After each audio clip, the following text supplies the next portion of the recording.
warahmatullahi wabarakatuh. Waalaikumsalam warahmatullahi wabarakatuh. Selamat sore semuanya. Sore, Kak. Bagaimana duduknya? Udah nyaman belum? Sudah. Baik. Nah, hari ini tadi kegiatannya apa aja nih? Hari ini jam kosong sih, Kak. Jadinya main gitu sama teman-teman habis nonton. Oh iya, habis nonton asik ya. Di mana nontonnya? Di MBK, Kak. MBK.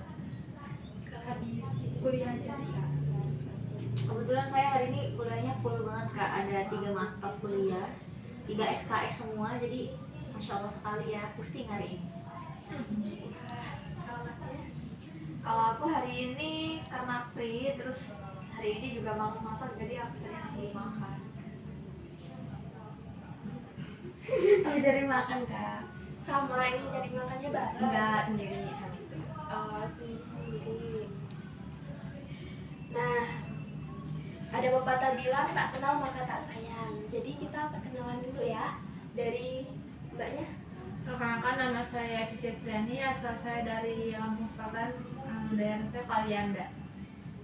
Perkenalkan, nama saya Bina dari Lampung Selatan, Pulau Sumatera. Ya, perkenalkan nama saya Fatma Rasti Wijaya, saya dari Lampung Barat. Baik. Nama saya Nora Melati dari Lampung Tengah. Saya Halimatu Syadia dari Lampung Tengah, daerahnya di Simpang Agung. Wah, jauh-jauh ya. Karena ini saya perkenalan dulu ya. Perkenalkan, nama saya Zunaina Zamariri sebagai konselor di sini. Nah, karena ini masih tegang banget, gimana kalau kita ice breaking dulu? Boleh Kak. Baik, kita ice breaking dulu ya. Ikutin saya ya, lihatin dulu. Ini tepuk 1. Nanti aja ikut saya. Gua nggak mau ice breaking itu. Nggak Ya, ada. apa? Apa ya? Nggak ada ice breaking nggak? Nggak ada. Gua ice breakingnya berdiri. Oh, dari TikTok itu. Banyak. Udah itu aja lah. Ya udah, kita mulai ice breakingnya ya. Liatin saya dulu. Nah, nanti kalau misalnya saya bilang tepuk 1, nanti tepuk 2, gitu. Terus tepuk 3, ha. Nah, kalau tepuk 1, 2, 3,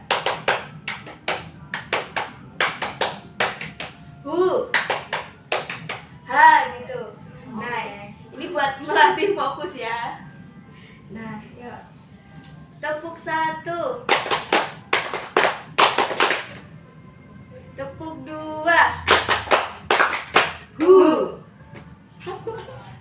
tepuk 3, tepuk 2, tepuk 1, tepuk 1, 2, 3,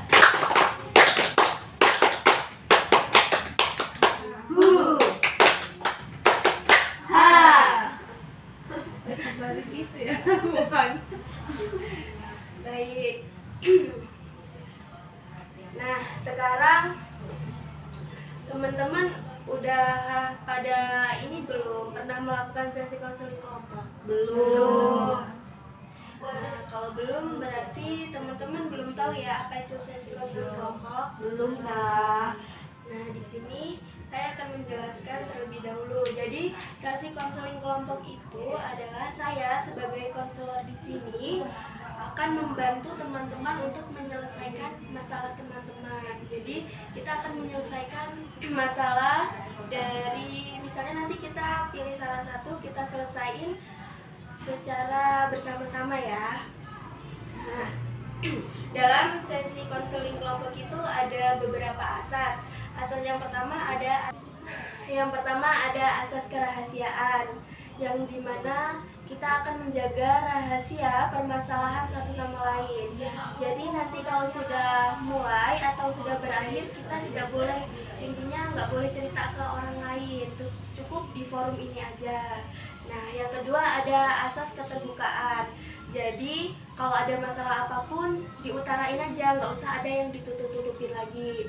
Dan yang ketiga ada asas kesukarelaan. Jadi kalian teman-teman datang ke sini tanpa ada paksaan dari siapapun, dengan sukarela datang ke sini. Apakah paham? Paham Kak. Nah, mari kita mulai permasalahannya terlebih dahulu. Siapa yang mau mengutarakan? Saya. Nah, kalau permasalahan saya ini sering overthinking berlebihan gitu loh. Misalnya besoknya ada tugas sestika, apa sih, kajian sestika, terus tuh overthinking itu kayak, oh ya Allah pasti besok tuh susah banget gitu. Padahal belum tentu itu susah, cuma baru overthinking berlebihannya aja gitu. Belum dilakuin, udah Iya. ketakutan Oh, dulu ya. iya. Kalau saya itu cukupnya kurang karena susah, jadi kalau mau ngomong tuh juga kadang di pikiran udah ada, nanti pas ngomong tuh kayak beda dengan pikiran gitu. Jadi susah mengutarakan gitu ya. Ada hikmahnya. Kalau saya overthinking juga Kak, tapi overthinkingnya beda. Kalau saya overthinkingnya tuh lebih ke, kan saya juga selain kuliah ada kayak nyambi-nyambi MC ya Pak.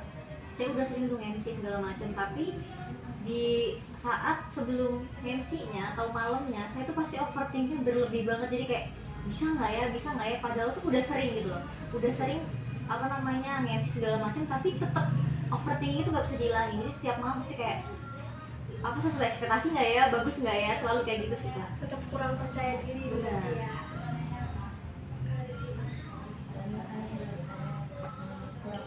Percaya gitu. Kurang percaya diri, hampir sama lah ya sama kakaknya. Kalau permasalahan saya tuh saya sering dibully dulu waktu saya masih sekolah sebelum kuliah ini. Jadi saya sering dibully, dikatain, disindir dan sebagainya. Padahal di situ saya tuh nggak merasa kalau saya ada masalah sama mereka, tapi saya dibully, kayak di belakang jauh ini, bahkan ada yang terang-terangan itu ngatain saya gitu. Maka dari itu mungkin dampaknya sampai sekarang ya, saya tuh kayak gimana, kayak kalau sama orang baru itu kayak belum terlalu percaya gitu, susah bergaul, terus saya juga lebih menutup diri gitu, saya jadi susah mengekspresikan diri saya. Nah, dari permasalahan teman-teman semuanya, kita sepakati ya mau ambil permasalahan dari siapa yang akan kita bahas pada sesi kali ini. Kalau saya setuju sama masalahnya Udina, karena jujur saya juga agak relate sih. Maksudnya kan saya juga MC ya, MC itu juga kan butuh public speaking yang bagus ya. Dan saya juga merasa public speaking itu penting sih. Jadi itu permasalahan yang menurut saya urgent buat diselesaikan ya Kak. Baik, kalau dari mbaknya? Saya juga setuju sama Wina, lebih ke Wina masalahnya. Lebih relate ya. Kalau saya lebih ke Wina sih, karena kan menurut saya ini kayak jadi takut gitu ngomong depan umum, karena dulu saya pernah dikatain ketika saya salah, jadinya sekarang tuh kayak takut nanti saya disalah-salahin gitu. Takut kena bully lagi. Iya, Bener sih Kak, apalagi zaman sekarang ya, apa-apa kan harus kita public speaking itu harus penting banget, apalagi kita kuliah ya, anak-anak kuliah. Otomatis ada presentasi segala macam, kalau Iya. kita nggak punya bekal public speaking yang bagus, otomatis presentasi yang kita sampaikan itu nggak tersampaikan gitu ke audiens. Itu ya Kak kalau dari saya. Kalau dari mbaknya? Baik, jadi permasalahannya kali ini kita ambil dari Wina ya. Nah, sekarang Wina boleh coba utarain apa permasalahannya, kok bisa begini, kok bisa begini. Kalau mau kayak presentasi itu karena kan udah disiapin gitu, sering kayak ribet, bicara di sini aja kayak mau ngomong aja gitu dulu, pernah kayak dulu tapi itu lama, harus lama gitu. Nah, kalau langsung Gitu ya. sekarang langsung tuh susah. Teman-teman ada yang sama nggak sama Wina? Susah gitu buat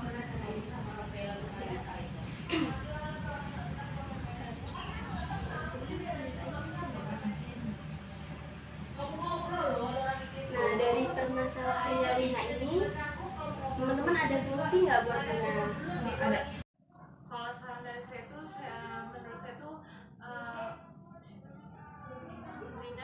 Wina itu harus terbiasa dengan berbicara dengan kaca gitu, karena dari hal-hal kecil tuh bisa melatih Mina bisa percaya diri. Terus kayak sering kan biasanya tuh kan kalau mau mengerjakan sesuatu atau mau berbicara di mana apa tuh, apalagi kalau mahasiswa kan presentasi tuh pasti di mana melatih berbicara, cara pembukaannya, terus cara menyusun materinya atau apapun tuh Mina lebih kayak melatih aja berbicara setiap hari. Terus tuh kalau memang masih ada rasa takut tuh sama depan orang-orang, lebih sering berbicara depan kaca sih, menurut saya begitu pendapat saya.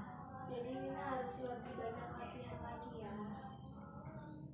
Terus kalau saran dari saya, Mina lebih tingkatin rasa percaya dirinya, karena rasa percaya diri itu nomor satu yang paling penting tuh. Kalau misal kita mau latihan, kita terlebih dulu kayak meyakini diri sendiri bahwa kita tuh bisa. Menurut saya setuju sih sama Evi sama Matus. Yang pertama kita harus tanamkan rasa percaya diri dulu nih kalau kita itu bisa loh. Jadi yang utama kan kita harus pede dulu ya. Kita mau ngomong segala macam, kalau nggak pede apa yang mau keluar gitu kan. Yang pertama kita harus pede. Terus yang kedua, benar kita harus banyak latihan. Kita harus ya salah satunya latihan bercermin. Kita harus bisa tahu nih face kita kalau di ngomong gimana sih bentuknya. Maksudnya kita kalau lagi ngomong seperti ini gimana sih bentuknya, apakah orang-orang bakal ngerti gitu kan. Terus yang ketiga, kalau menurut saya kita harus latihan itu nggak cuma lewat kaca. Jadi kita juga tuh bisa latihan di forum-forum kecil. Contohnya kayak lagi konseling kelompok seperti ini, kita belajar buat mengutarakan apapun yang ada di kepala kita. Dan mungkin ketika dihadapkan dengan kegiatan-kegiatan yang berbeda, contohnya ada seminar di kampus segala macam, itu kita harus gerakin diri kita buat ayo belajar ngomong dong. Apapun dari awal kalau semisal kita belibet ya nggak apa-apa, itu kan proses belajar ya, proses belajar pelan-pelan, lama-lama juga terbiasa gitu. Kalau menurut saya itu ya. Baik. Nah, dari saran teman-teman semuanya ini, habis ini apa yang akan Mina lakukan? Mungkin jawabannya saya akan tahu dulu tuh dari keluarga itu. Jadi saya gunakan nanti salah satu cara dari mereka biar saya tuh lebih baik lagi dari sebelumnya. Ya.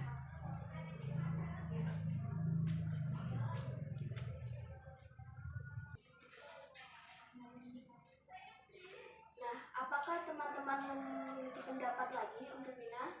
Saya Kak, jadi tadi kan Vina pertama dia memberitakan bahwa ketika presentasi itu omongannya belibet ya, padahal malamnya udah latihan, tapi ternyata mungkin latihannya kurang maksimal. Biasanya Vina latihannya seperti apa? Boleh saya tanya ya Kak? Boleh, silahkan.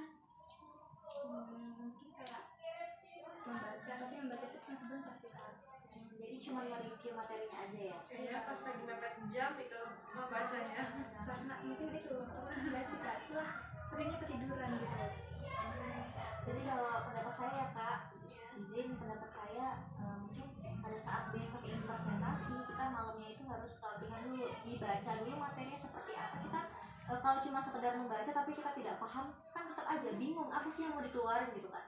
Jadi selain kita membaca, kita harus paham dulu materinya seperti apa. Kemudian kalau saya sendiri biasanya sebelum besok presentasi, malamnya saya catat poin-poin pentingnya. Mungkin poin-poin yang paling utamanya apa saya catat, kemudian saya belajar buat merangkai kalimatnya gitu. Mungkin kalau dari saya itu ya Kak. Baik, Mina. Setelah melakukan sesi konseling kelompok ini, apa yang Mina rasakan? Jadi rasanya lebih lega kayak kedepannya tuh gimana, terus tahu caranya nanti kalau ketika susah tuh dari teman-teman tadi, cara yang tadi tuh. Ya, jadi Mina harus lebih rajin